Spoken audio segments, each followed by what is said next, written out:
The Right Honourable Prime Minister. Mr. Speaker, the leader opposite is showing us exactly what shameful, spineless leadership looks like. He shakes hands with white nationalists and then goes to actively court the support of those members and has the nerve. Get it together, Greg!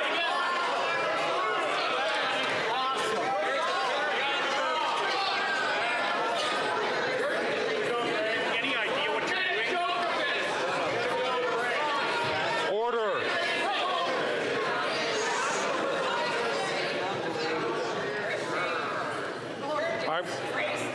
I'm going to ask the honourable member from Lethbridge if she has problems with the chair, that she should challenge the chair in a way. But as she knows,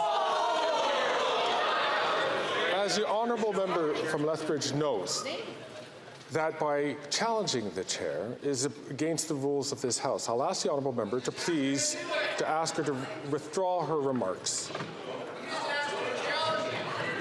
The chair is acting in a disgraceful manner. I'm going to ask you, will you...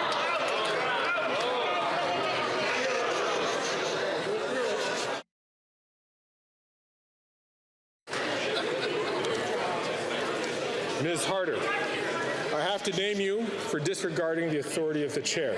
Pursuant to authority granted to me by Standing Order 11, I order you to withdraw from the House and from any participation by video conference for the remainder of this day's sitting.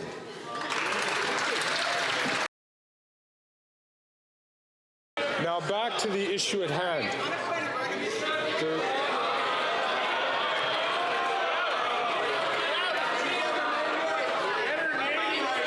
Mrs. Thomas, my apologies.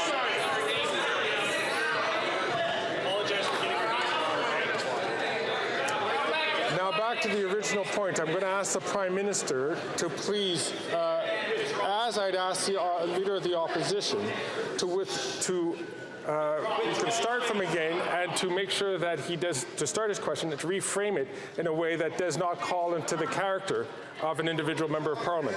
The Right Honourable Prime Minister. Mr. Speaker, the leader opposite is showing us once again what he will do to try and earn votes through personal attacks. He shakes the hands of a leader of a white nationalist group, then goes to actively court the support of the group's members and thinks he can get away with it. This is a group that advocates for violence against 2 LGBTQI+ Canadians, against Hindus and Sikhs, against Muslims and Jews. Diagolong stands against everything we stand for as Canadians, and yet he will not denounce them or what they stand for. That is shameful, Mr. Speaker.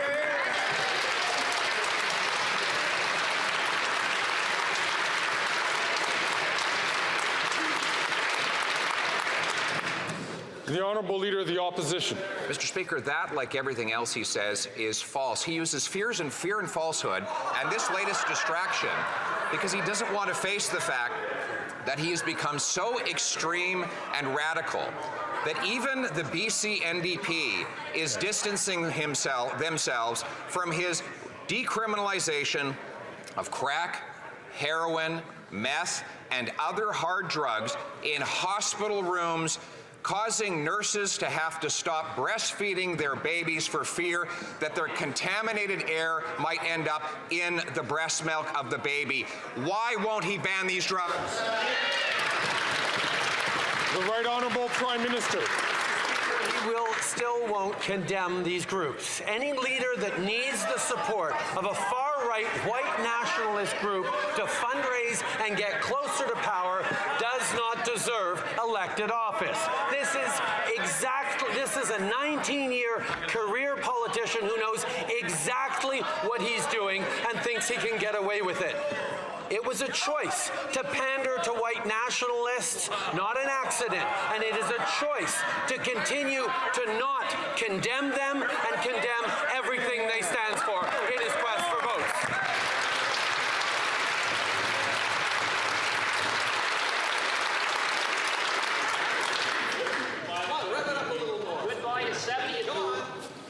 I'm going to ask the honourable member for the second time from St. Albert, Edmonton, to please withhold his comments until he has the floor. The Honourable Leader of the Opposition. Mr. Speaker, it is a choice for him to implement extremist policies that have taken the lives of 2,500 British Columbians every single year. Since the NDP has asked him to reverse course on his and formerly their radical policy, 22 British Columbians have died of drug overdoses. But he continues to allow those drugs to kill the people in our hospitals and on our public transit. When will we put an end to this wacko policy by this wacko Prime Minister? No.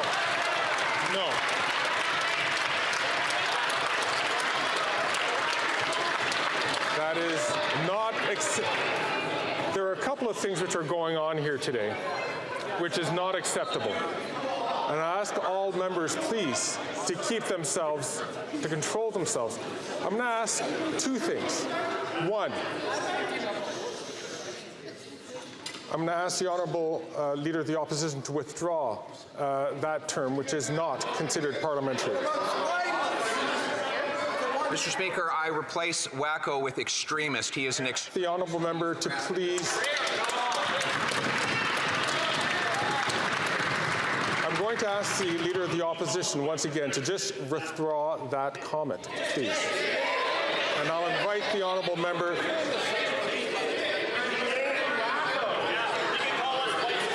I'm going to ask the Honourable Leader of the Opposition to please withdraw that comment and simply withdraw that comment.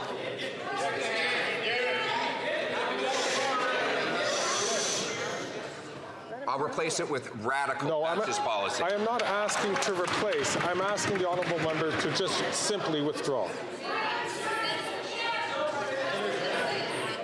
Mr. Speaker, I replace the word wacko with extremist.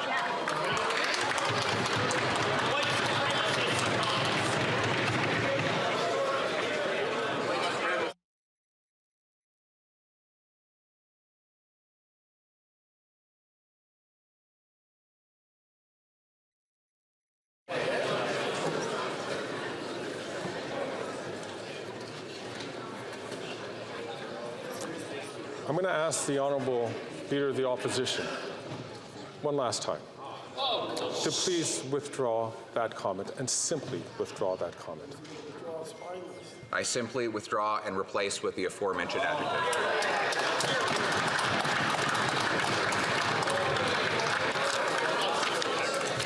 Mr. Poilievre, I have to name you for disregarding the authority of the chair.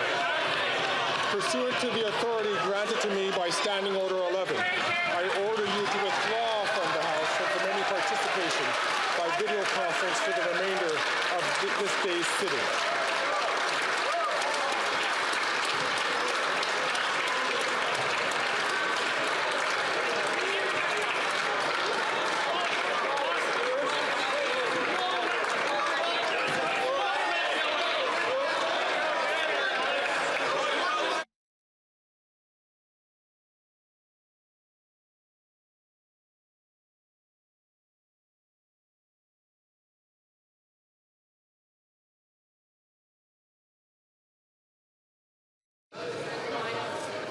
The second matter which I was going to bring up was the fact that I was hearing some catcalling from the far end of the House. I wasn't able to identify the person, but I'll ask all members to carry themselves in a way that is dignified for this House. The Right Honourable Prime Minister. Mr. Speaker, the Leader of the Opposition wants to talk about extremism. Well, a week ago, he visited a Diagolon encampment. Diagolon hates that minorities in this country get the same protections as everyone else, and they are charter-protected rights. Just yesterday, a week after the Conservative leader sat down with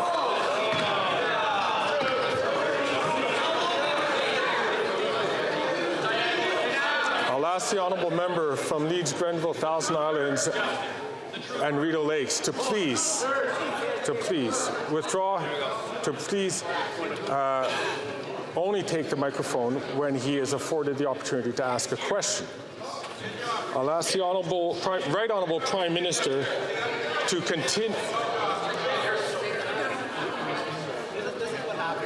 I'm going to ask the Right Honourable Prime Minister to finish his question. He has 15 seconds left on the clock. Mr. Speaker, the association of the Leader of the Opposition with Diagolon and their disdain for charter-protected rights brought them to just yesterday, a week after he sat down with Diagolon members. He gave a speech pledging to overturn the Charter of Rights and Freedoms, the rights of Canadians, and our justice system. That's dangerous.